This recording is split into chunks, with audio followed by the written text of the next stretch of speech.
It is one of the classic sights of a chemistry classroom. A soft, gray lump of metal drops into a bowl of water, skitters across the surface like a frantic insect, and then, boom! We know sodium explodes in water, but for over a century, science actually got the reason wrong. It turns out this isn't just a fire, it's an atomic mutiny. To understand the boom, you have to understand the metal.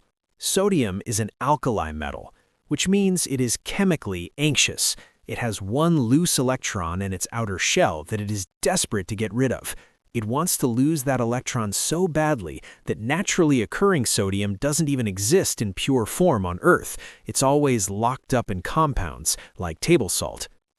When you drop pure sodium into water, you are giving that anxious metal exactly what it wants, a way to dump that electron.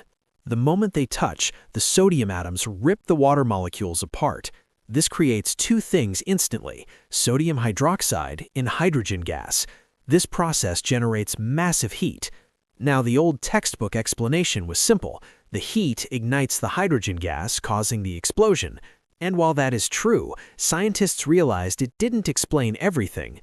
The explosion happens too fast, often before the hydrogen has enough time to mix with air and catch fire. So what was kickstarting the violence? In 2015, high-speed cameras revealed the secret. As the electrons leave the sodium to join the water, the sodium atoms left behind become positively charged. Because positive charges repel each other, the lump of metal literally tears itself apart from the inside out in milliseconds. It grows spikes and shatters, creating more surface area. That represents the true explosion, a phenomenon called a Coulomb explosion. So the pop isn't just gas burning, it's the metal panicking, shattering its own structure just to give away its electrons. For more stories on how the world works, hit that like button and subscribe to Simple Things Surprising Histories. I'll see you in the next one.